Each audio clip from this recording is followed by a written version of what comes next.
My daughter-in-law erased the security camera footage after my husband died. She forgot about the backup. I didn't scream when I found out. I didn't accuse anyone. I didn't slam doors or throw things or demand answers. I just stared at the black screen in my late husband's office while the rain tapped softly against the windows of the house we had shared for 38 years. Then I made myself a cup of tea. What I discovered 3 hours later changed everything I thought I knew about my family. I'm glad you're here. Stay with me until the end, and tell me where you're watching from. Sometimes it helps to know how far a story can travel before the truth finally catches up with the people trying to bury it. The funeral flowers were still sitting in the living room when I noticed the missing footage. White lilies. Blue hydrangeas. The scent had already started turning heavy and sour in the August heat, but I hadn't found the strength to throw any of them away yet. Everywhere I looked, there was another reminder that Arthur was gone. His reading glasses still rested beside his favorite chair. His coffee mug was still in the sink from the morning before his heart gave out. Even his slippers remained beside our bed, perfectly aligned, as though he might walk back into the room and slip them on at any moment. Grief does strange things to silence. Stretches it, distorts it, makes every tiny sound feel louder than it should. The old grandfather clock near the staircase sounded like thunder every time it ticked. My son Daniel and his wife Vanessa had stayed at the house after the funeral to help me through everything. At least that was how Vanessa had phrased it to the neighbors while gently rubbing my shoulder like a devoted daughter. Everyone believed her. Vanessa had always known how to perform kindness when other people were watching. By 9 that evening, Daniel had gone upstairs to shower. Vanessa was supposedly organizing casseroles in the kitchen that church friends had dropped off earlier that afternoon. I wandered into Arthur's office mostly because I missed him. That room still smelled like cedarwood aftershave and old books. It had always been his sanctuary. Dark walnut shelves lined the walls from floor to ceiling, filled with history biographies and financial journals and faded photo albums from trips we took before life became busy and exhausting. Arthur installed the home security system himself 5 years ago, after a string of break-ins happened around our neighborhood outside Hartford. People get careless when they think they're safe, he used to say. He trusted cameras more than locks. The monitor sat dark on the corner of his desk. At first I thought the system had simply gone to sleep. Pressed a key. Nothing. Then another. Still nothing. A strange feeling settled into my stomach. Not fear exactly. Something colder. I reached for the mouse and finally the screen flickered awake. A loading symbol spun for several seconds before a message appeared. Files deleted. My chest tightened. I stared at the screen, blinking slowly, trying to understand what I was seeing. Deleted? Arthur never deleted footage. Never. He archived everything. Birthdays. Deliveries. Storm footage. Random deer wandering through the backyard at night. The man recorded life the way other people collected souvenirs. My fingers trembled slightly as I clicked through folders. Empty. Every recording from the past 10 days was gone, including the night Arthur died. I heard footsteps behind me. Vanessa stood in the doorway holding a glass casserole dish wrapped in foil. "Oh," she said lightly. "I didn't know you were in here." Her voice sounded perfectly calm. Too calm. I forced myself to smile politely. I was looking at the security system. Something flickered across her face. Fast. Barely there. Then it disappeared. "That old thing," she laughed softly. "Honestly, Martha, you should probably replace it. Daniel said it glitches all the time." Daniel never said that. Arthur personally maintained the entire system every month. I looked back at the screen. "Strange," I murmured quietly. "The files are missing." Vanessa stepped into the room slowly. "Maybe Arthur accidentally erased them before." She stopped herself before saying died. Before he died. People often lower their voices around widows, as if grief might shatter us like glass. I noticed Vanessa gripping the casserole dish tighter. Her nails tapped nervously against the aluminum foil. "You know how technology can be," she added quickly. Yes, I did know. And so did Arthur. Which was exactly why something felt wrong. Very wrong. Vanessa left the office less than a minute later, but I noticed she forgot the casserole dish on Arthur's desk. Her hands had been shaking. He sat there alone for a long time after she walked away. The house creaked softly around me. A pipe rattled upstairs. Rainwater slid down the windows in slow silver lines. And little memories kept returning to me. Vanessa asking Arthur unusual questions a few weeks earlier. Where backup files were stored. How long recordings stayed saved. Whether cloud storage cost extra money. At the time, I thought she was simply making conversation. Now I wasn't so sure. Daniel came downstairs around 10 wearing gray sweatpants and looking exhausted. "You should get some sleep, Mom," he said gently. I studied his face carefully. My son had Arthur's eyes. The same deep-set blue eyes that once made me feel safe no matter what happened around us. But lately Daniel rarely looked directly at me anymore. His attention always seemed divided now, pulled somewhere else. "I found something odd," I said quietly. He paused. "The security footage is gone." For a second his expression froze. Then he rubbed the back of his neck and sighed. "It's probably just a system error." The answer came too fast. I nodded slowly. Maybe it was exhaustion. Maybe grief. But suddenly I felt like I was sitting in a room with strangers pretending to be my family. After Daniel went upstairs, I stayed in Arthur's office alone. Midnight came and went. I should have gone to bed. Instead, I kept staring at the empty folders on the monitor. Something inside me refused to let it go. Arthur trusted patterns. And this pattern felt deliberate.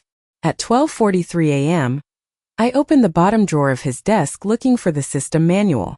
That's when I found the small handwritten note taped beneath the drawer. In Arthur's careful block handwriting it said, "If anything ever happens to the main system, check the cloud backup." Underneath it was a password. I stopped breathing for a moment. Outside, thunder rolled across the sky. And upstairs, I heard footsteps moving quietly across the floorboards. I didn't sleep that night.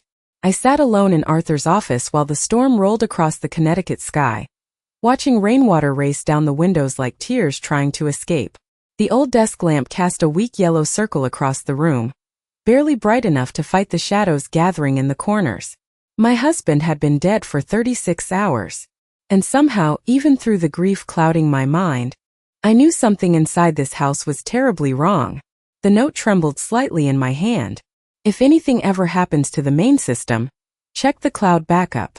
Arthur's handwriting looked steady, deliberate, not the kind of message a man leaves by accident.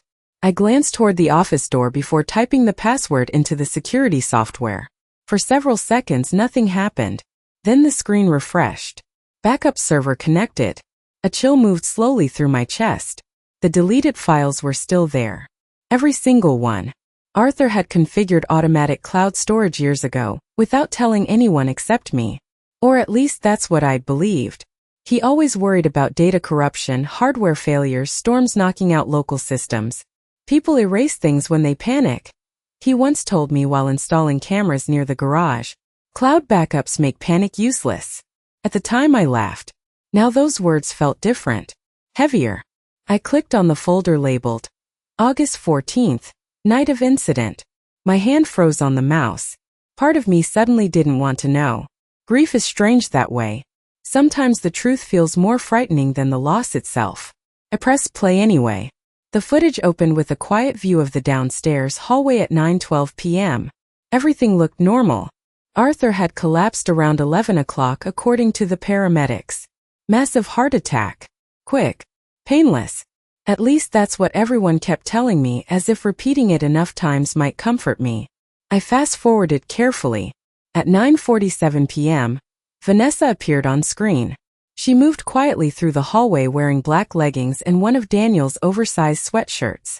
I noticed she kept glancing over her shoulder before entering Arthur's office. My stomach tightened. She stayed inside for 11 minutes. When she emerged again, she was carrying something tucked beneath her arm. A folder. Red. I leaned closer to the screen. Arthur kept important legal documents in red folders. Insurance records. Bank paperwork. Property documents. My pulse began to throb painfully behind my eyes. At 10:03 Daniel appeared. Not entering the office. Standing outside it. Watching the hallway. Almost like he was waiting for someone. I paused the footage. No, there had to be another explanation. Children don't betray their parents like criminals in movies. Not good children. Not the little boy who used to bring me dandelions from the backyard because he thought they looked like tiny suns. Not Daniel. I rubbed both hands over my face, trying to steady my breathing. Maybe Arthur had asked them to retrieve paperwork. Maybe there was some innocent explanation for all of it. Then I remembered Vanessa's expression earlier that evening when I mentioned the missing files. Too calm. Too prepared. The office suddenly felt smaller around me. I minimized the video and opened another folder. Garage camera. At 10:16 p.m., Vanessa entered the garage carrying a cardboard storage box. She opened the trunk of her SUV and placed the box inside carefully before shutting it again. Even through the grainy night footage, I could tell she looked nervous. She checked the driveway twice before returning inside. My throat went dry. The timestamp stared back at me silently. Less than 1 hour before Arthur died. A soft creak sounded upstairs. Footsteps. I quickly closed the footage window. A moment later, Daniel appeared in the office doorway. "You're still awake?" he asked quietly. I forced a tired smile. Couldn't sleep. His eyes moved briefly toward the monitor. "Looking at old footage?" "Just trying to understand how your father organized everything." Daniel nodded slowly, but something about him seemed tense tonight. His shoulders looked stiff. His jaw tight. "You shouldn't stress yourself with all this technical stuff, Mom," he said. "We can deal with it later." That word bothered me more than it should have. After Arthur died, Daniel and Vanessa had started saying we about everything. We should organize the finances. We should simplify the house. We should discuss your future plans. As though my life had suddenly become a committee project. "I'll head to bed soon," I told him softly.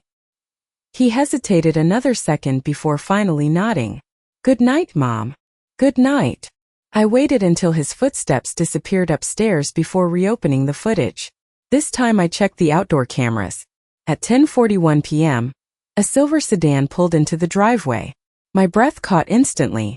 I recognized the man stepping out of the car. Richard Holloway, Arthur's attorney. Why would Richard come to the house that late at night? The footage showed him entering through the front door carrying a leather briefcase. He stayed exactly 22 minutes. When he left, he no longer had the briefcase. I stared at the screen in confusion. Arthur never mentioned Richard visiting that night. But what unsettled me most wasn't the visit itself. It was Vanessa. At 10:58 p.m., while Richard was still inside the house, camera 3 suddenly cut out. Black screen.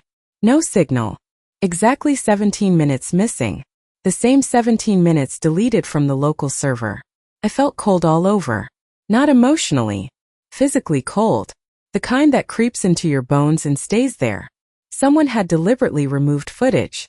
Not random corruption. Not a glitch. A choice. I replayed the timestamps again and again until patterns started forming in my mind. Vanessa enters office. Red folder disappears. Attorney arrives. Camera feed cuts.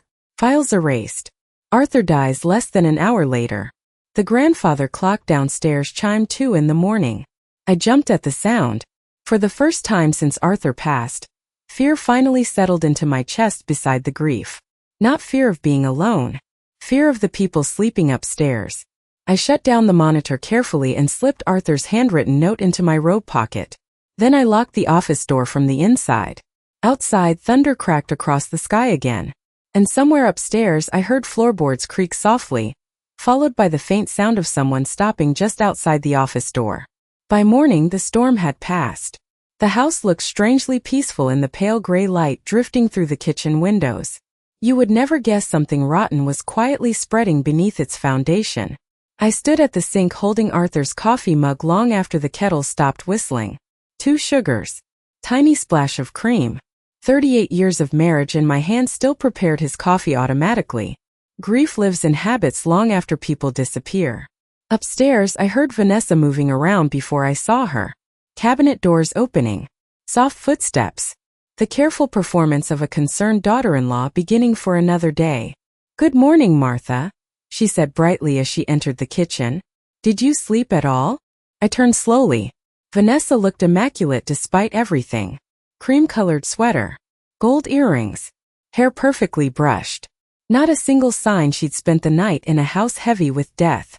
Some people wear grief naturally. Others wear it like makeup. A little, I replied.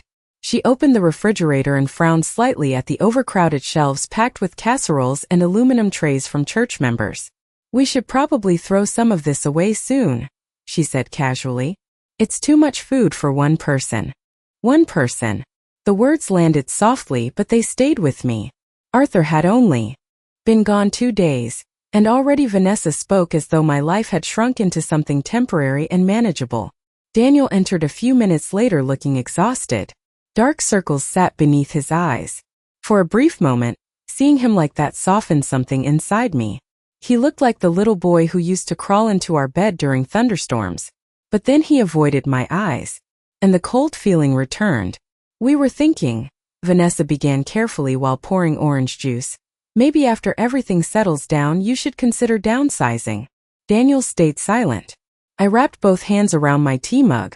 Downsizing. This house is huge, Vanessa continued gently. And honestly, it's probably too much responsibility now. Now, such a small word, yet somehow capable of erasing decades. I glanced around the kitchen. Arthur and I renovated together 12 years ago. The marble countertops he insisted were an investment. The crooked cabinet handle he never got around to fixing. The tiny pencil marks near the pantry door where we measured Daniel's height as he grew. Too much responsibility. No, this house was my life. I'm not making any decisions right now, I said quietly. Vanessa smiled, but her eyes hardened slightly. Of course not. We just want what's best for you. That phrase again. What's best for you? People often say those words right before taking something away. After breakfast, Daniel offered to handle calls from the insurance company, while Vanessa cleaned upstairs. At least that's what she claimed she was doing. Around 10:30, I heard the office doorknob jiggle softly. I froze halfway down the hallway. The office door was locked. Silence followed for several seconds. Then footsteps moved away quickly. I waited until the upstairs hallway went quiet before slipping into Arthur's office and locking the door behind me again. Dust floated through thin beams of sunlight across the shelves. The room smelled stale now. Closed off.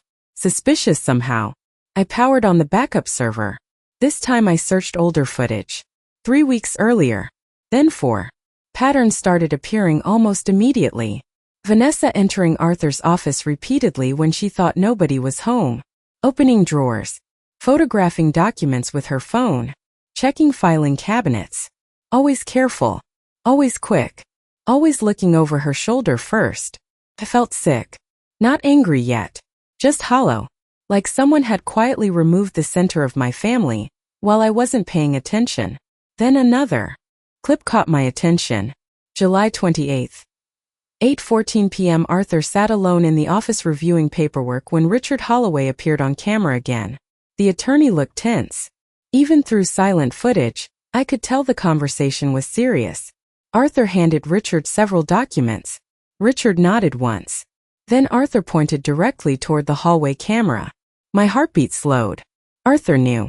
Or at least he suspected something. I leaned closer. A few moments later, Richard handed Arthur a sealed envelope. Arthur placed it into the wall safe behind the bookshelf. The same safe Vanessa had opened the night Arthur died. My fingers tightened around the mouse. I suddenly remembered something from 2 months earlier. Arthur standing at the kitchen sink late one night. Quiet. Distracted. You ever feel like someone's watching your wallet while smiling at your face? He asked. At the time I laughed softly and told him retirement had made him paranoid. God help me. I should have listened. A sharp knock startled me. Martha. Vanessa's voice floated through the door. Are you in there?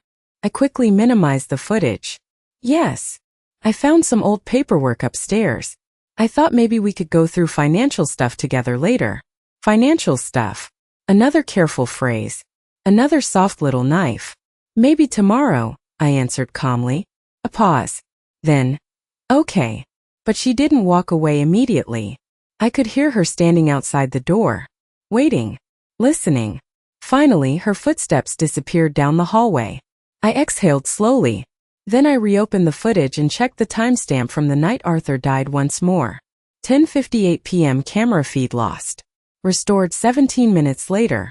I switched to the garage angle again. This time I noticed something I'd missed before. When Vanessa loaded the cardboard box into her SUV, a single white envelope slipped partially free from the top. Even grainy security footage couldn't hide the bold blue lettering across its front. Holloway and Associates. Arthur's law firm. My chest tightened painfully. Whatever Vanessa removed from this house wasn't random. It involved lawyers, documents, possibly Arthur's will. And suddenly I understood why Arthur left me that handwritten backup note. He wasn't protecting the cameras. He was protecting me. A sudden sound downstairs made me jump. The front door opened. Voices echoed faintly through the foyer. Daniel speaking to someone. Male voice. Older. Calm. I moved quietly toward the office window and looked down into the driveway. A dark Lincoln sedan sat near the curb. Richard Holloway stepped out holding a leather briefcase. My stomach dropped. Because downstairs, Vanessa had just entered the foyer smiling nervously like someone who hadn't expected the lawyer to arrive this early. Vanessa's smile disappeared the moment she saw Richard Holloway standing in the foyer. It happened fast. 1 second she wore that polished expression she used for neighbors and church friends. Soft eyes, gentle posture, perfectly controlled concern. The next second something sharp flickered underneath it. Fear. Real fear. Richard removed his raincoat slowly while Daniel stepped aside to let him in. "Morning," Richard said politely, though his voice carried the heavy tone people use around grieving families. "I apologize for stopping by unannounced." "That's perfectly fine," I answered as I descended the staircase carefully. Vanessa recovered quickly. Too quickly. "That was thoughtful of you," she said warmly. "Martha's been overwhelmed with paperwork." Richard glanced at her only briefly. Then his eyes moved back to me. "I actually came because Arthur left specific instructions for me," he said. The house fell strangely quiet. Even Daniel straightened slightly. "What kind of instructions?" he asked. Richard loosened his grip on the leather briefcase. "Instructions regarding estate matters." Estate matters. Such cold words for the remains of a life. Vanessa folded her arms loosely across her stomach. Casual. Relaxed. But I noticed her wedding ring tapping nervously against her sleeve. Tiny movements reveal people when their mouths don't. "I told Richard we could all sit down together," Daniel said quickly. "There shouldn't be secrets between family." Family. That word sounded different lately too. Heavier. More transactional. Richard hesitated. For the first time since arriving, he seemed uncomfortable. "Actually," he said carefully, "Arthur specifically requested that I speak with Martha privately first." Vanessa's face tightened almost invisibly. "Oh," she said softly. Only one word. But I heard disappointment inside it. I led Richard toward Arthur's office while Daniel remained awkwardly near the staircase.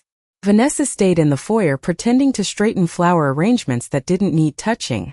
The moment the office door closed behind us, Richard exhaled quietly. "You look exhausted," he said gently. "My husband died 2 days ago." "Yes." His expression softened. "Arthur loved you very much." That nearly broke me. Not the legal tension. Not the fear. Not even the footage. Just hearing someone speak about Arthur in the past tense. He said slowly.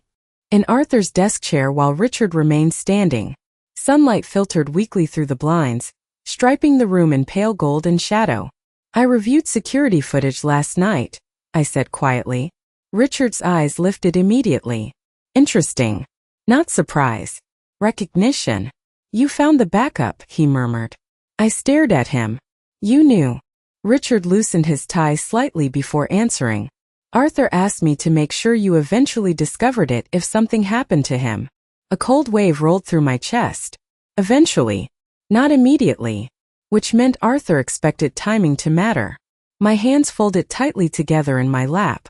"Richard, what exactly was my husband afraid of?" The attorney remained silent for several seconds.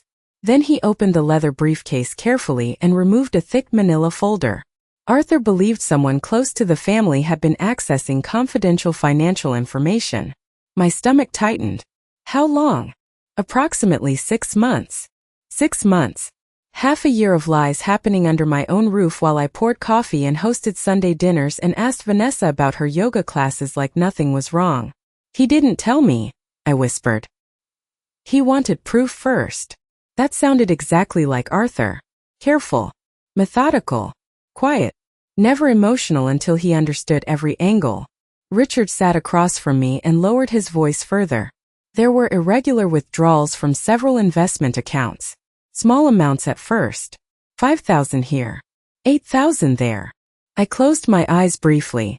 Arthur handled nearly all investments after retirement. I trusted him completely. Numbers bored me.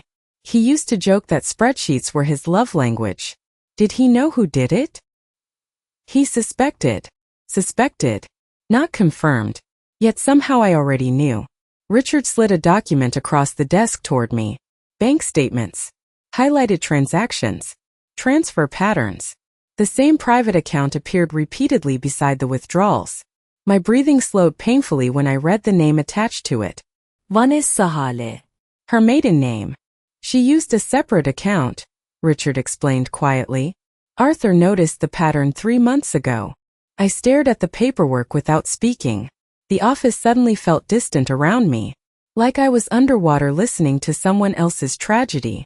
She stole from us, I finally whispered. Richard's expression remained careful. Allegedly. Lawyers speak differently than normal people. Even betrayal sounds formal in their mouths. I looked toward the bookshelf where Arthur's hidden safe sat behind framed family photographs. Vacation pictures. Christmas mornings. Daniel smiling. Beside Vanessa at their wedding. Every image now felt contaminated somehow. I saw footage from the night Arthur died, I said softly. Vanessa entered this office. She removed documents. Richard nodded once. We believed she might. So Arthur and Richard had been investigating quietly together. How sick was my husband? I asked suddenly. Richard looked confused by the question. Excuse me. Arthur's heart. Did he know how serious it was? A shadow crossed Richard's face. Yes. I swallowed hard. Arthur never told me. Not fully. He didn't want you frightened, Richard said. No. Arthur didn't want me distracted. He was preparing something. Protecting something. Or protecting me. Richard opened the folder again and removed a sealed white envelope. This was supposed to be delivered next week, he explained. But after what happened with the footage, I think Arthur would want you to have it now. My fingers trembled as I accepted the envelope. Across the front, written in Arthur's familiar handwriting, were 6 simple words. For Martha, if I am gone. I couldn't breathe for a moment. Outside the office, floorboards creaked softly. Someone was standing in the hallway, listening. Richard heard it too. His eyes shifted briefly toward the door, then back to me. And very quietly, almost in a whisper, he said, Martha, I don't think your husband's death was the only thing they were trying to cover up. I didn't open Arthur's letter immediately. For some reason, touching the envelope already felt dangerous enough. The cream-colored paper trembled slightly in my hands while Richard sat across from me in silence. Outside the office windows, clouds drifted slowly across the pale morning sky, dimming the sunlight every few seconds like the house itself was breathing unevenly. Then the floorboards creaked again outside the door. Vanessa, still listening. Richard lowered his voice carefully. You need to act normal. I looked up slowly. What? Do not confront anyone yet, he continued. Especially not until we understand exactly what documents were taken. A strange calm settled over me then. Not because I felt safe. Because I finally understood Arthur hadn't been imagining things these past few months. All those quiet suspicions. The late-night paperwork reviews. The sudden password changes. He was trying to protect us. And now he was gone. I saw Vanessa remove a red folder from this office, I whispered. The night Arthur died. Richard's jaw tightened. Did you recognize it? I nodded slowly. Arthur kept legal documents in red folders. For the first time since entering the house, Richard looked genuinely troubled. There was a revised estate package stored here temporarily, he admitted carefully. My chest tightened. Revised. Yes. The word echoed heavily through the room. Arthur changed something before he died. Something important enough for Vanessa to steal. Richard leaned forward slightly. Martha, before Arthur passed, he made several significant changes to his financial structure. I stared at him. What kind of changes?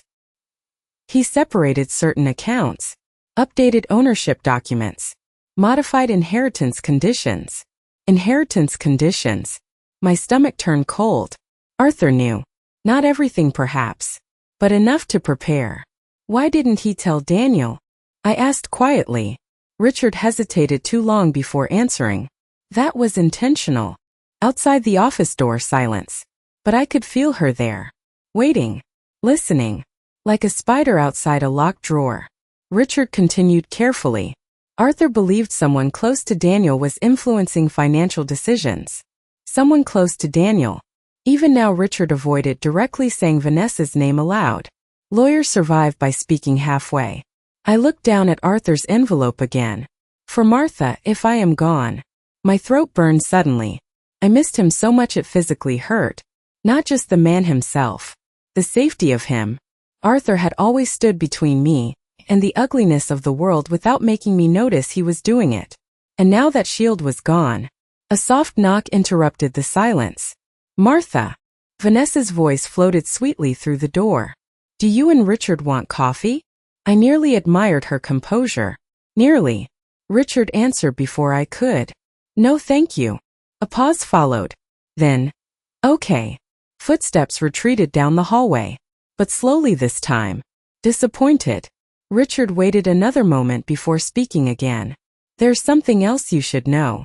My chest tightened immediately. The night Arthur died, he continued quietly, he called me at 9:32 p.m. That timestamp hit me instantly.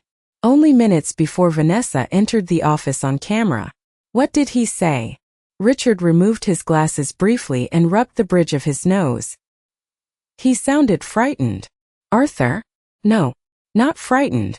Careful maybe. Angry sometimes. Suspicious lately. But never frightened. He told me if anything happened to him unexpectedly, I should come here personally before any estate documents were transferred. The room suddenly felt colder. What did he think was going to happen? Richard looked directly into my eyes. He believed someone was preparing to move assets immediately after his death. Move assets. Such clinical language for theft. I opened Arthur's letter carefully at last. Inside was a single handwritten page. Arthur's handwriting looked shakier than usual. My darling Martha, if you are reading this, then things unfolded faster than I hoped they would. First, I need you to know something clearly. You were the best thing that ever happened to me. Tears blurred the words instantly. I pressed trembling fingers against my mouth. Across the desk, Richard looked away politely. Arthur continued. I know you trust people easily. That is one of the reasons I love you. But it also means you may not see danger until it is standing inside your home smiling at you. A chill spread slowly across my skin. I kept reading. For months, I have noticed irregular financial activity connected to accounts Vanessa should never have known existed. I wanted to believe there was an explanation. I prayed there was. But I can no longer ignore the evidence. My vision blurred again. Not because of the money. Because Arthur spent his final months carrying this burden alone. The next line nearly stopped my heart completely. If anything happens to the camera footage, trust the backup. It contains proof. Proof. Arthur knew the footage mattered. I looked up at Richard slowly. He expected them to erase it. Richard nodded once. Yes. The grandfather clock downstairs chimed noon. The sound rolled heavily through the silent house. Then suddenly, a loud crash downstairs. Both Richard and I jumped. Vanessa's voice followed instantly. Oh my God. We rushed from the office together. Vanessa stood in the kitchen beside shattered glass and spilled orange juice spreading across the tile floor. Daniel hurried in from the dining room. What happened? I dropped the pitcher, Vanessa said breathlessly, pressing a hand against her chest. But she wasn't looking at the broken glass. She was staring directly at the envelope in my hand. And for the first time since Arthur died, her mask slipped completely. Pure panic flashed across her face. Then vanished just as quickly. Too quickly for Daniel to notice. But not too quickly for me. At that exact moment I realized something terrifying. Vanessa wasn't afraid of losing money. She was afraid of what Arthur left behind. Vanessa cleaned the broken glass too quickly. That was the first thing I noticed. Not the spill itself. Not her trembling hands or the dramatic way she pressed her fingers against her chest while Daniel comforted her. It was the speed. People who are truly shaken move differently. Slower. Disoriented. But Vanessa recovered almost instantly the moment she realized Daniel was watching her. "I'm so sorry," she kept repeating softly while kneeling beside the shattered pitcher. "I don't know what happened." I stood near the kitchen doorway holding Arthur's letter tightly against my robe. And for the first time since meeting my daughter-in-law 8 years ago, I saw her clearly. Not as polished. Not charming. Not misunderstood. Calculated. Every movement. Every expression. Every carefully measured word. Richard quietly offered to help clean, but Vanessa immediately refused. No, she said quickly. "I've got it." She didn't want him near the counter. Interesting. Very interesting. Because beside the shattered glass sat Vanessa's phone. Screen still glowing. I only caught a glimpse before she flipped it over. But it was enough. A banking app. Open. My stomach tightened. Daniel noticed nothing. Of course he didn't. Love blinds people long before betrayal destroys them. "I'm going to step outside for some air," Richard announced calmly after several moments of awkward silence. His eyes met mine briefly. A silent message. "Follow me." 5 minutes later, I found him standing near Arthur's rose garden beside the side driveway. The August air smelled damp and earthy after the storm. Water droplets still clung to the rose petals Arthur planted for our 20th anniversary. "He left you more than that letter," Richard said quietly the moment I approached. My chest tightened instantly. "What do you mean?" Richard glanced toward the kitchen windows before lowering his voice further. "Arthur prepared duplicate documentation." Duplicate. Backup after backup after backup. That sounded exactly like my husband. "Where is it?" "Safe deposit box." Of course. Arthur trusted banks more than people. Richard removed a folded piece of paper from his coat pocket and handed it to me carefully. A bank receipt. Hartford Federal Trust. Box 281. My fingers trembled slightly. When did he open this? 3 weeks ago. 3 weeks. While I was still planning Sunday dinners and buying groceries and believing my family was intact, Arthur had quietly been preparing for war. A breeze rustled softly through the trees. Inside the house, I could faintly hear Vanessa laughing at something Daniel said. The sound made my skin crawl now. "She knows something's wrong," I murmured. Richard nodded immediately. "Good. Let her worry." I stared down at the bank receipt. What exactly did Arthur hide in there? "I don't fully know," Richard admitted, "but I believe it includes updated estate documents and transaction records. Evidence. Proof. Enough proof to frighten Vanessa." That thought settled heavily in my chest. Because guilty people fear paper trails more than arguments. Richard looked at me carefully. "Martha, I need to ask something difficult." I nodded slowly. "Did Arthur ever mention feeling unwell before the heart attack?" The question caught me off guard. "He complained about chest pressure occasionally," I answered quietly. "But Arthur hated doctors." Richard's expression darkened slightly. "Did Vanessa ever handle his medication?" A cold sensation moved through my arms. "Yes," I whispered. "Sometimes." The garden suddenly felt too quiet around us. I thought about the footage. Vanessa sneaking through Arthur's office. The deleted recordings. The financial transfers. The panic on her face downstairs. Then another memory surfaced unexpectedly.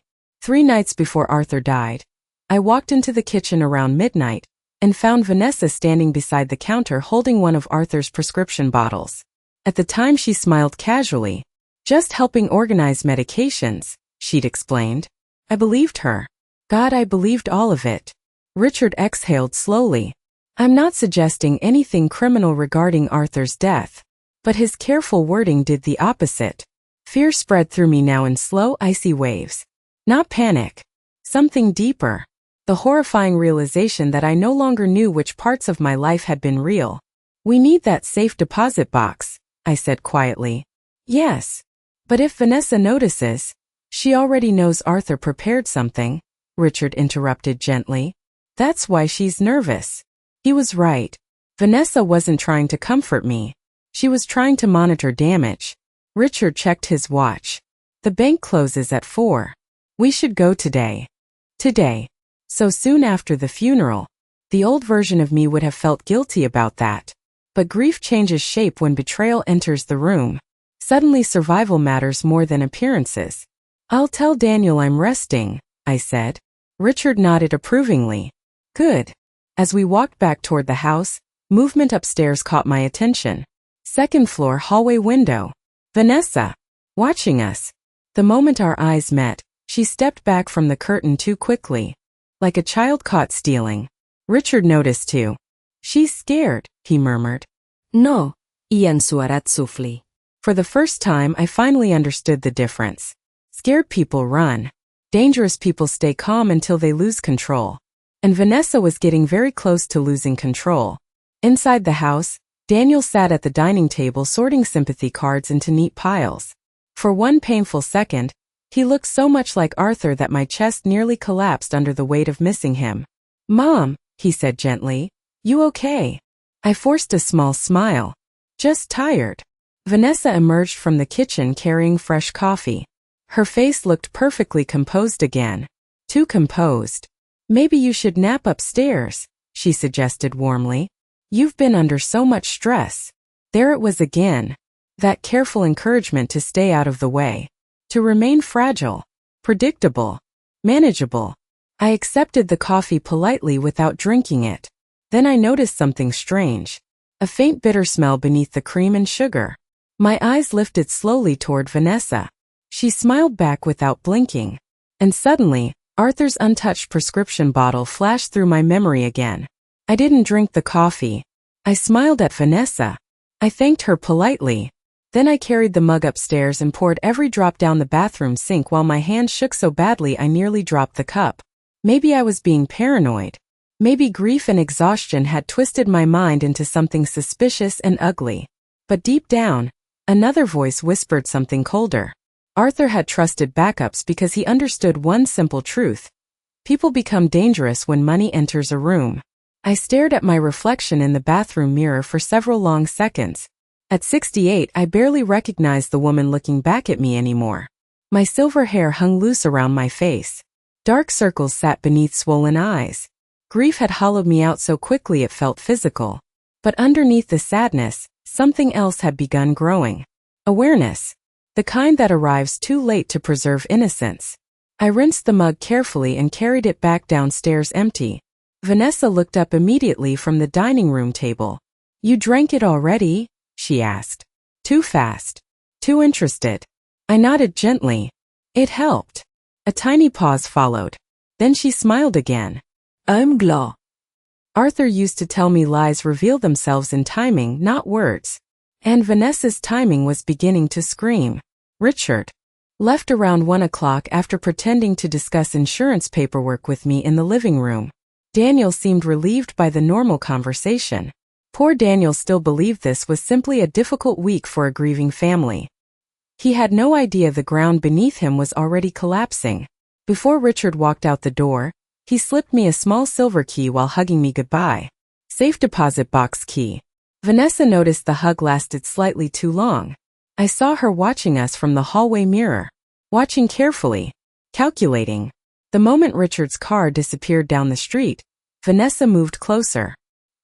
He seems very involved all of a sudden, she commented lightly.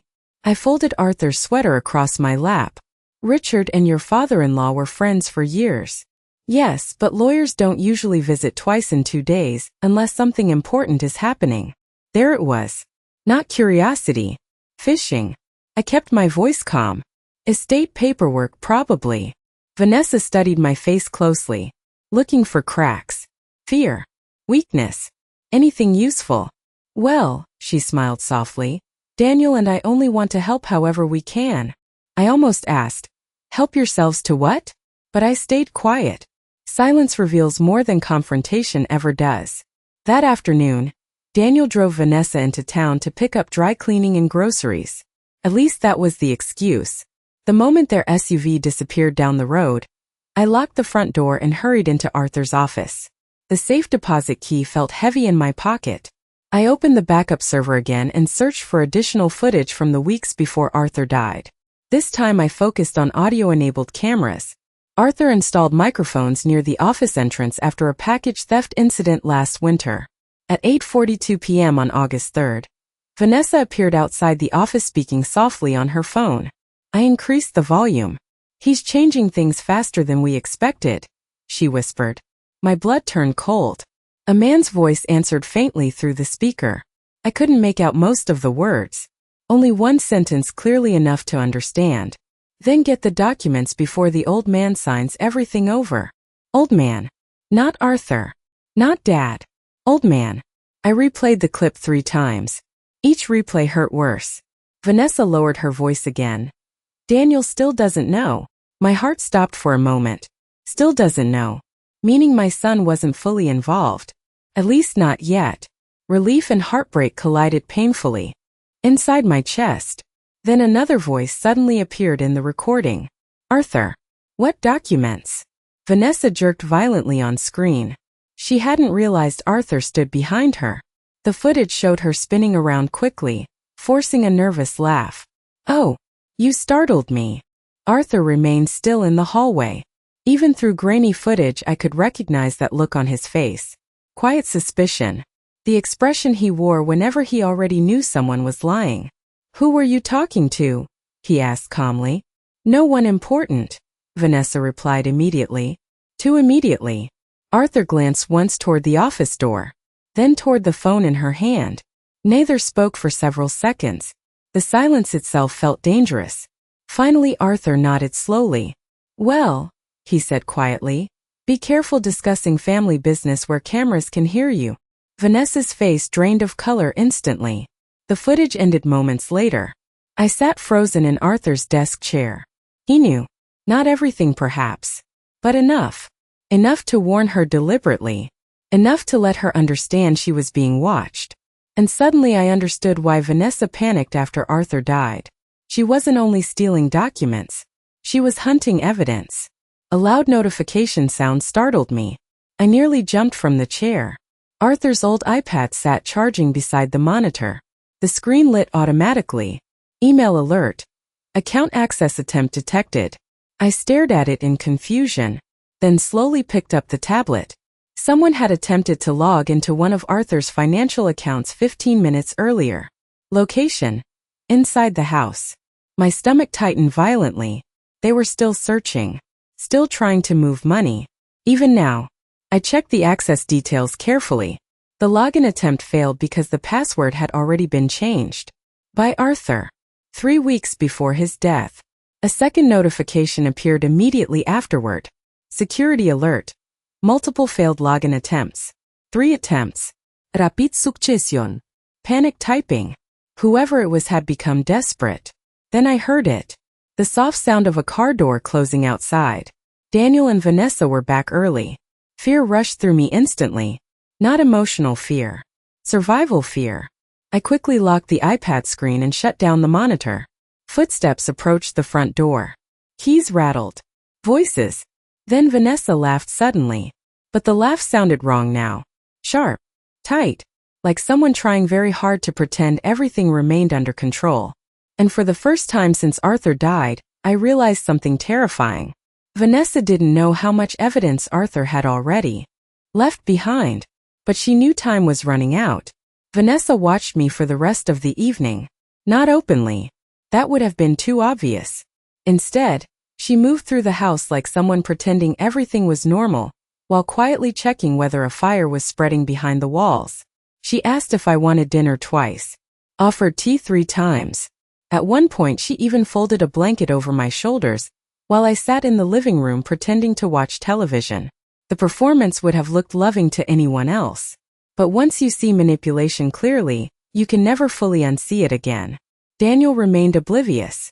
My son spent most of the evening answering sympathy texts from relatives and handling funeral flower deliveries. Every now and then he glanced toward me with tired concern, And each time my heart cracked a little more. Because part of me still saw the little boy who used to wait by the front window every evening for Arthur to come home from work. And another part of me now wondered how much that little boy had changed without me noticing. Around 8:30, Vanessa announced she was taking a bath upstairs. The moment she disappeared, I quietly returned to Arthur's office and locked the door behind me. The house hummed softly around me, dishwasher running, television murmuring downstairs, wind brushing tree branches against the windows. Ordinary sounds. But nothing felt ordinary anymore. I reopened the backup system. This time I searched specifically for footage from the 17 missing minutes. The gap Vanessa deleted from the main server. Arthur labeled his cloud archives differently than the home system. Instead of timestamps alone, he added private notes beside important files. One folder immediately caught my attention. August 14_cam3_review. Review. Not archive. Review. Arthur had flagged the footage himself before he died. My pulse quickened. Clicked the file. Static flickered briefly across the screen before the hallway camera appeared again. Timestamp. 10:58 p.m. The exact moment the local system went dark. Only the cloud copy survived. I leaned closer. First, nothing happened. The hallway remained empty except for dim yellow light spilling from the kitchen. Then Vanessa appeared. She moved quickly toward Arthur's office carrying the red folder against her chest. But this time she wasn't alone. A man stepped into frame behind her seconds later. My breath stopped instantly. Not Daniel. Someone else. Tall. Gray. Jacket.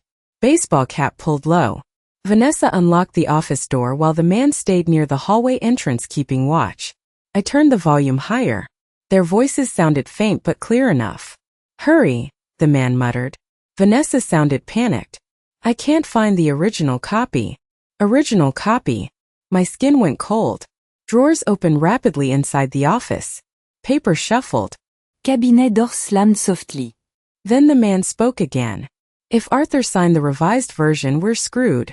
Revised version. The will. It had to be. I gripped the edge of the desk so hard my fingers ached.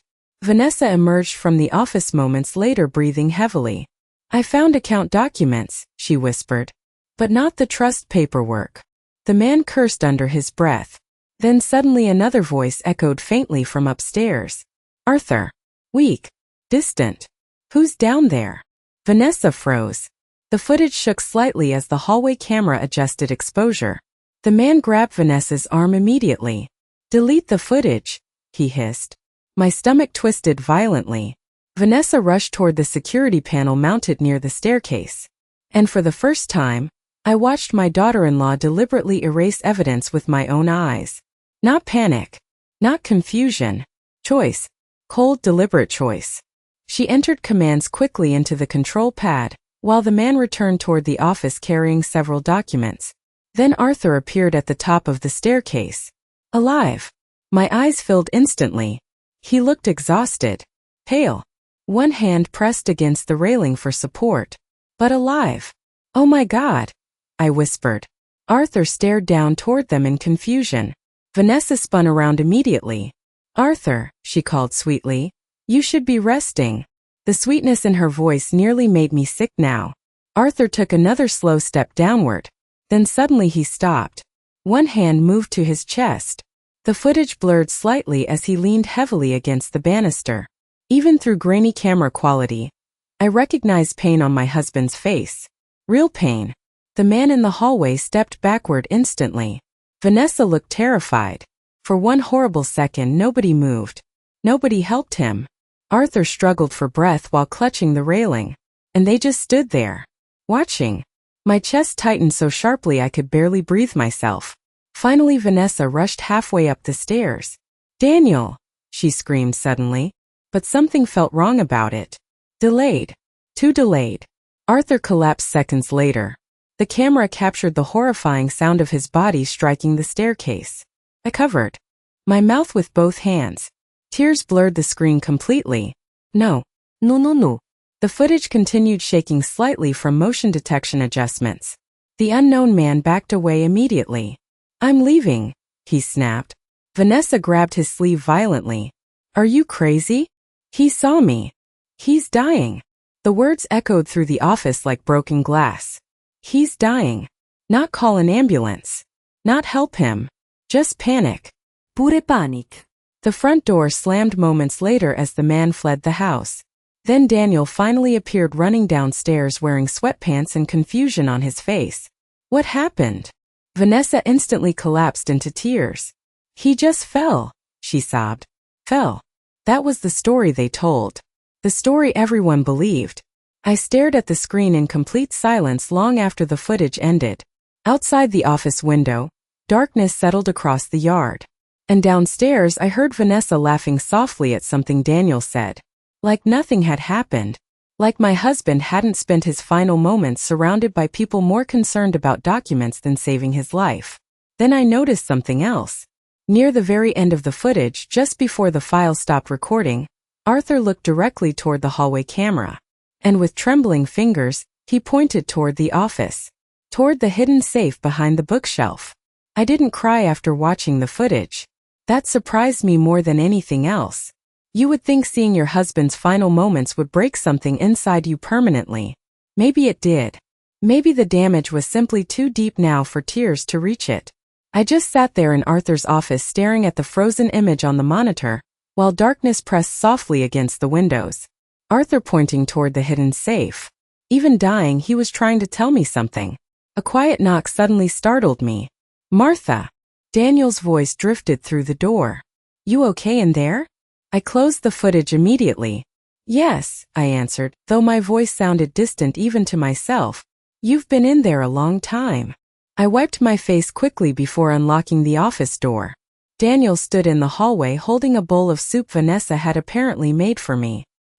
His expression looked genuinely concerned, and that hurt worst of all, because I still didn't know how much my son truly understood. You should eat something, he said softly. I accepted the bowl carefully. Thank you. For a moment neither of us spoke. Then Daniel glanced toward the office behind me.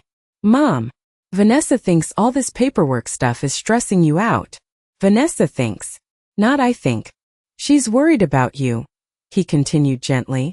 I almost laughed. Not because it was funny, because manipulation sounds absurd once you finally recognize it. She's very attentive, I replied carefully. Daniel smiled faintly. Yeah, she's been trying really hard to hold everyone together. The words settled heavily between us. Hold everyone together. While secretly deleting footage and searching for financial documents, I studied my son's exhausted face. Daniel wasn't evil. That would almost be easier. No, he was weak. There's a difference. Weak people allow terrible things to happen because confronting truth feels harder than avoiding it. Did you know Vanessa came downstairs the night your father died? I asked quietly. His forehead creased. What do you mean? She told everyone she was asleep upstairs. Daniel shifted slightly. I don't know. Everything happened so fast that night. Not a lie exactly, but not the full truth either. I nodded slowly. Of course. Downstairs, Vanessa's voice floated upward. Daniel? The pharmacy called. Daniel glanced toward the staircase immediately. I should help her, he said. Of course. Always helping her. Always moving toward her voice. The little boy who once followed me through grocery stores holding my hand now orbited another woman completely. After he left, I locked the office door again. Arthur's hidden safe sat behind the bookshelf exactly where the footage showed. My hands trembled as I slid aside the framed family photographs and entered the 6-digit code Arthur used for nearly everything important. Daniel's birthday.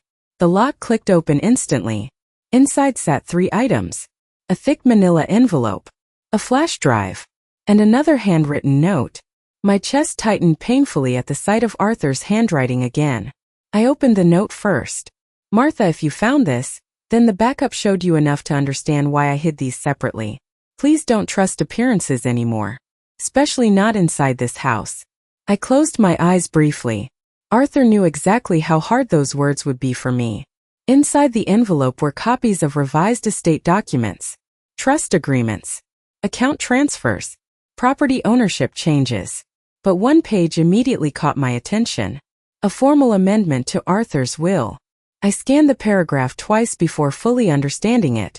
Any beneficiary found attempting to manipulate, conceal, alter, or unlawfully obtain estate assets before probate completion shall immediately forfeit all inheritance rights. My breathing slowed. Arthur wrote them out. Not partially. Completely. No inheritance. No trust fund. Nothing. And suddenly Vanessa's panic finally made perfect sense. The flash drive contained additional financial records. I inserted it carefully into Arthur's computer. Folders opened across the screen. Bank transfers. Hidden account activity. Phone screenshots. Then one file stopped me cold. Private investigator report. My stomach twisted. Arthur hired someone. I opened the report slowly. Pages of surveillance photographs appeared. Vanessa meeting the unknown man from the footage at restaurants, parking garages, coffee shops. Repeatedly. For months. Not romantic. Businesslike. Secretive. Then I reached the final page. Identification. Michael R. D. Financial consultant previously investigated for fraud-related asset diversion. Fraud. The room suddenly felt too small around me. Arthur hadn't been paranoid. He'd been under attack. A sound outside the office froze me instantly. Footsteps. Slow. Careful. Stopping directly outside the door. I minimized the files quickly. Silence followed. Then Vanessa's voice floated softly through the wood. Martha. I didn't answer immediately. I know you're hurting, she continued gently. But shutting yourself away isn't healthy. Her voice sounded sweet enough to fool strangers. But now every syllable felt rehearsed. I walked toward the door slowly without unlocking it. Yes. Another pause. Then, Daniel and I were discussing finances. Of course you were. We think it might be easier if we temporarily manage the household accounts for you. There it was. Finally. Not comfort. Control. I stared at the door silently while anger slowly unfurled inside my chest for the first time since Arthur died. Not explosive anger. Something colder. Sharper. The kind Arthur used to carry into business meetings when he already knew someone was lying. I'll think about it, I answered calmly.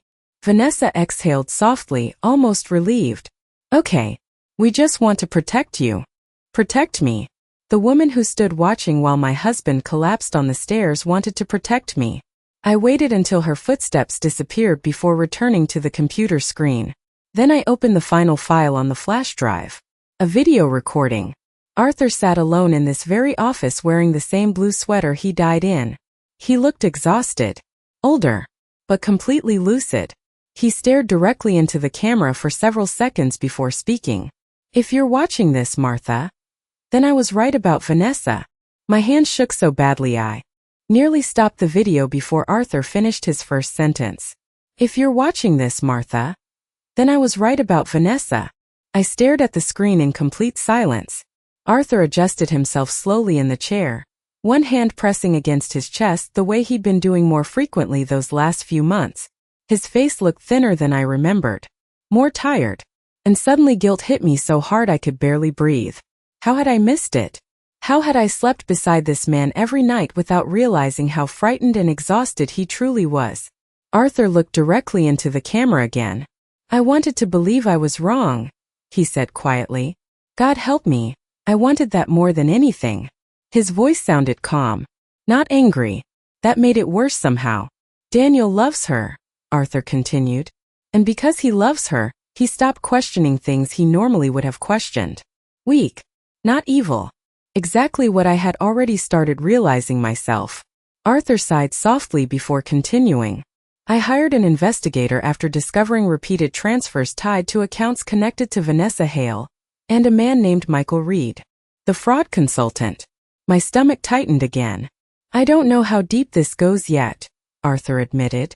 But I know they were trying to access trust accounts before probate. Arthur paused briefly, eyes lowering toward the desk. Then he said something that chilled me completely. And Martha, I'm beginning to think they expected me to die sooner. I covered my mouth instantly. No. No. Arthur continued before panic could fully consume me. I have no proof anyone intended physical harm. But too many things stopped making sense. Prescription bottles moved. Passwords accessed. Legal documents disappearing. Then his eyes lifted directly toward the camera again. If something happens unexpectedly, trust the footage. Trust Richard. And trust your instincts for once instead of your heart. Tears finally spilled down my face. Because Arthur knew me perfectly. I had spent my whole life choosing peace over suspicion, love over caution, family over self-protection. And now the cost of that blindness sat all around me. The office door suddenly rattled hard. I nearly jumped out of my chair. Martha! Daniel's voice called from outside. Why is the door locked? I closed the video immediately. Just organizing paperwork, I answered quickly. A long silence followed. Then, Vanessa says you've barely eaten. Of course she did. Everything now passed through Vanessa first. Like she was slowly becoming translator, caretaker, decision-maker all at once. I'm fine. Another silence. Then Daniel's voice lowered slightly. Mom, are you upset with us? The question pierced straight through me. Not because I wanted to scream at him. Because part of him genuinely sounded confused. I walked slowly toward the door but kept it locked. No, primelit sufli. Outside, Daniel exhaled with relief. I know this week's been hard, he continued. But Vanessa and I are trying to help you get through it. Help me. That word again. I almost unlocked the door right then. Almost grabbed my son's face and demanded the truth. Did you know? Did you stand there while she stole from us? Did you watch your father collapse and still protect her afterward? But I said none of it. Arthur had been careful for a reason. And now I needed to be careful too. I'm tired, he answered quietly. We'll talk tomorrow. Eventually Daniel's footsteps faded down the hallway. I waited another full minute before reopening Arthur's video. The recording resumed with Arthur leaning closer toward the camera. There's one more thing you need to know, he said. My pulse quickened immediately. I changed the will completely 3 weeks ago. I already knew that part. But Arthur continued. The original version left Daniel control over nearly everything. My chest tightened. After what I discovered, I couldn't risk that anymore. Arthur removed a folded paper from beside him and held it toward the camera. The revised estate transfers primary control to you alone. I stopped breathing for a second. Me? Not Daniel. Arthur nodded slowly as though he already knew how shocked I'd feel hearing it. If Daniel chooses truth over Vanessa, there may still be hope for him, Arthur said quietly. But until then, the assets stay protected. Protected. Not hidden. Not stolen. Protected from them. Then Arthur's expression changed slightly. Sadness. Deep sadness. I'm sorry, Martha, he whispered. I should have told you sooner. Tears blurred the screen completely now. I thought I had more time. The recording ended seconds later. Just black screen. Silence. I sat frozen in Arthur's chair long after the video stopped. Downstairs, I could faintly hear Vanessa laughing again while loading dishes into the dishwasher. Normal sounds. Domestic sounds. The sounds of a family home. And yet everything inside this house had already shattered. A sudden vibration startled me. Arthur's phone. Still inside the desk drawer. The screen lit up with a new message notification. Unknown number. Did she find the revised documents yet? My blood ran cold instantly. Another message followed seconds later. We need access before probate starts. Then, Michael is getting nervous. Michael. The man from the footage. My hands trembled violently as I stared at the messages. They were still communicating. Still planning. Still trying to gain control of Arthur's estate even after his death. Then I heard footsteps approaching the office again. Not Daniel this time. Lighter. Slower. Vanessa. The doorknob moved gently once. Then twice. Very softly, almost sweetly, her voice floated through the wood. Martha. Did Arthur ever mention changing the will before he passed? My heart nearly stopped when Vanessa asked about the will. Not because of the question itself. Because of how carefully she asked it. Soft voice. Gentle knock. Almost casual. Like someone testing whether a door was locked before deciding whether to force it open. I stared at Arthur's phone glowing faintly on the desk while her words hung in the air outside the office. Martha. Did Arthur ever mention changing the will before he passed? The silence stretched several seconds too long. Long enough for both of us to understand something important. She was no longer guessing. She knew. I slipped Arthur's phone into my robe pocket and closed the laptop quietly before answering. No, I said calmly. Why would you ask that? A pause followed. Then Vanessa gave a tiny laugh. Oh, no reason. Daniel just mentioned Arthur had been meeting Richard more often lately. Careful. Always careful. I walked slowly toward the office door but still didn't unlock it. Your father-in-law handled his own business matters, I replied. Yes, of course. Another pause. Then, you've been spending a lot of time in there. Not concern. Observation. Monitoring. I miss him, I answered softly. For once that part wasn't a lie. Outside the door, Vanessa sighed sympathetically. I know you do. No, you don't. You stood there while he collapsed on the stairs. I waited until her footsteps faded completely before finally unlocking the office. The hallway outside sat empty. But downstairs I could hear muffled voices. Daniel and Vanessa arguing quietly in the kitchen. I moved silently toward the staircase. We need to slow down, Daniel whispered sharply. We don't have time, Vanessa hissed back immediately. Time. There was that word again. Not grief. Not healing. Time. Like they were racing against something invisible. You said she didn't know anything, Daniel continued. She doesn't, Vanessa snapped. But Richard showing up twice changes things. I stayed perfectly still halfway down the staircase. The kitchen lights cast long shadows across the floor. Daniel stood near the refrigerator rubbing both hands over his face while Vanessa paced beside the sink. She's my mother, Daniel whispered painfully. And if probate freezes everything before we move the accounts, you'll lose everything too. Lose everything. Not inherit less. Lose everything. Because Arthur's revised will had already cut them off. Daniel looked exhausted. Cornered. For the first time since Arthur died, I saw genuine fear in my son's face. Not greed. Fear. You promised me none of this was illegal, he said quietly. Vanessa stopped pacing instantly. It isn't. Lie. Even from the staircase I could hear the lie clearly now. Daniel shook his head slowly. Deleting footage doesn't exactly look innocent, Vanessa. My breath caught. So he knew. Not everything maybe. But enough. Vanessa lowered her voice sharply. I deleted footage because Michael panicked after Arthur fell. Fell. Still that word. Always fell. He thought the cameras would make things look suspicious. Daniel stared at her. And would they? Vanessa hesitated. Only half a second. But it was enough. Then she moved closer to him carefully, placing both hands against his chest. Daniel, she whispered softly, look at me. My son obeyed immediately. That hurt more than I expected. We were protecting ourselves, she continued gently. Your father changed everything at the last minute. He was going to leave us with nothing. Not you. Vanessa always spoke like a team when she wanted control. Daniel looked down toward the floor. He still shouldn't have died like that. The kitchen fell silent. Completely silent. Even Vanessa stopped moving. And suddenly I understood something horrifying. Daniel blamed himself. Not for stealing. Not for the money. For not helping Arthur fast enough. Vanessa reached up and touched his face tenderly. There was nothing you could have done, she said softly. But her eyes looked cold. Flat. Rehearsed. Like she'd repeated that sentence many times already. I stepped backward slowly before either of them noticed me listening. My legs felt weak suddenly. Not from grief anymore. From clarity. Arthur was.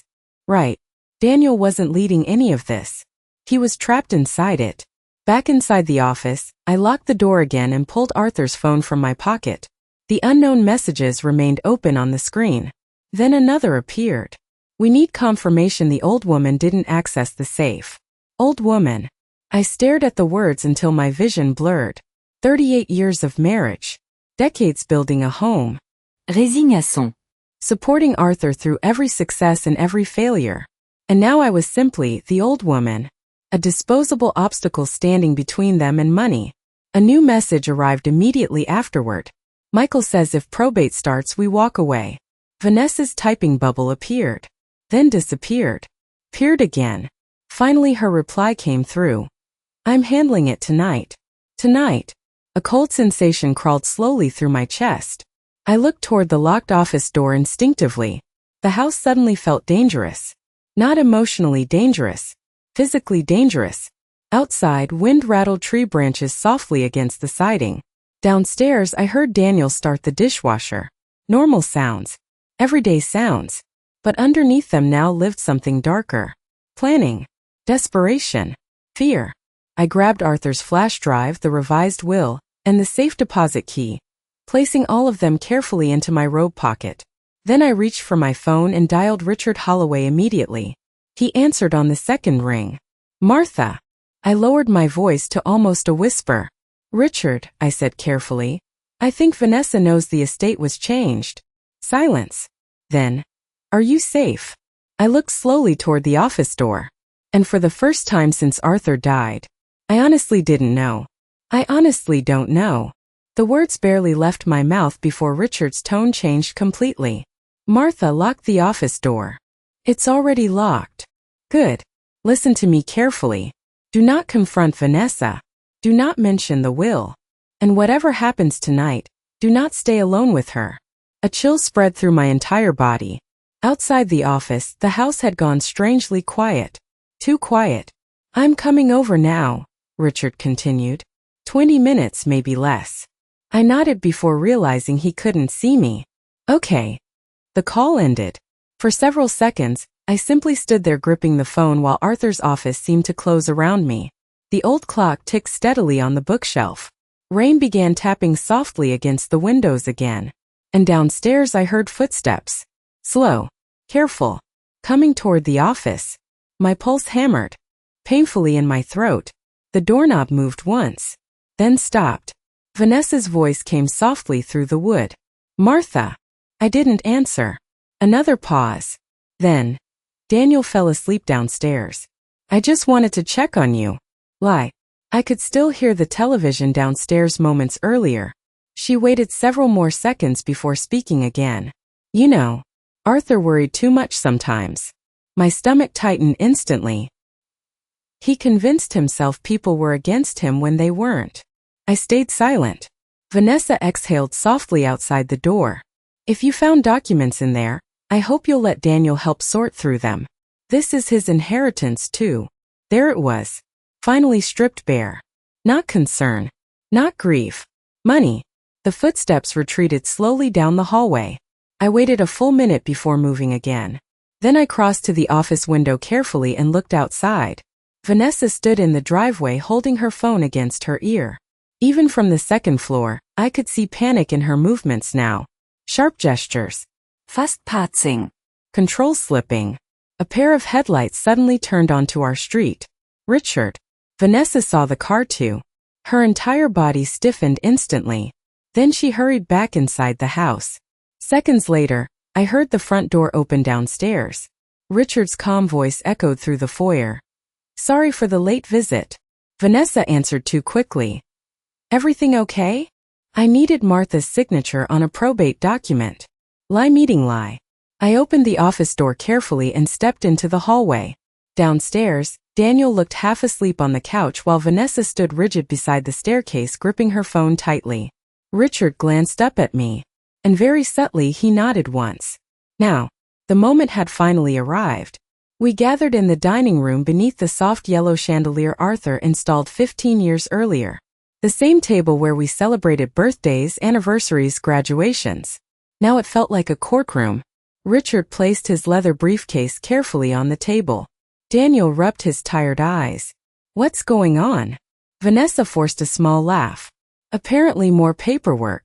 Richard opened the briefcase slowly. No, he said calmly. Not paperwork. Then he removed several printed photographs from the investigator's report and placed them on the table. Vanessa meeting Michael Reed. Parking garages. Restaurants. Bank entrances. Daniel stared at the photos in confusion. What is this? Vanessa's face lost all color. Richard spoke quietly. Arthur hired an investigator before his death. Silence exploded across the room. I watched Daniel pick up another photograph with trembling hands. This can't be real. It is, Richard answered. Vanessa stood abruptly.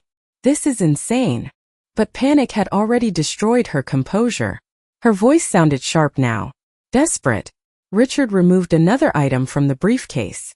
A printed screenshot from the security footage. Vanessa standing at the security panel deleting files.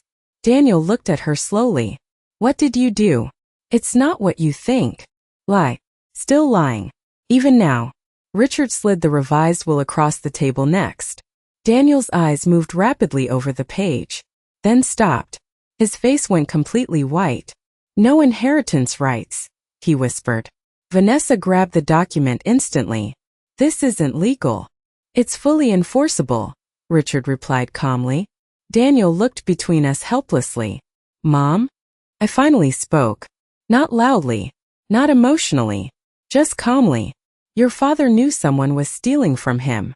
Daniel's breathing became uneven. Vanessa stepped toward him immediately. Daniel, listen to me. No, his voice cracked sharply. For the first time all week, my son looked directly at her instead of through her. You deleted the footage. Silence. Vanessa's eyes filled with tears instantly. Weaponized tears. I recognized them now. I was trying to protect us, she whispered. Us. Always us. Daniel stepped backward slowly like he no longer recognized the woman standing in front of him. Then quietly, almost like a child again, he asked, Did you help that man steal from Dad? Vanessa didn't answer quickly enough. And sometimes silence confesses more honestly than words ever can. Daniel sank heavily into a chair, staring at the table as though the world beneath him had collapsed. Maybe it had. Richard gathered the documents calmly, while Vanessa stood frozen near the doorway, realizing the performance was finally over. No more sweet voice. No more careful smiles. No more pretending. Outside, thunder rolled softly through the night. And suddenly I felt exhausted. Not triumphant. Not victorious. Just tired. 38 years with Arthur. One terrible week without him. And now an entirely different life waiting for me beyond this night. A life smaller perhaps. Quieter. But honest. An hour later, Vanessa left the house carrying 2 suitcases and refusing to look at anyone. Daniel didn't stop her. He simply sat motionless in the dining room staring at Arthur's photograph above the fireplace. When the front door finally closed behind her, the entire house seemed to exhale. 3 weeks. Later I changed every lock. Transferred the estate exactly as Arthur intended. And planted new roses beside the garden path Arthur loved most. Daniel visits occasionally now. Alone. Older somehow. Sadder. Some betrayals don't just destroy marriages. They destroy illusions. Tonight, I'm sitting alone on the back porch wrapped in Arthur's old cardigan while summer wind moves softly through the trees. The house is quiet again. But no longer haunted. Before he died, Arthur once told me something I never fully understood until now. People can erase footage, he said. But truth always leaves a backup somewhere. He was right.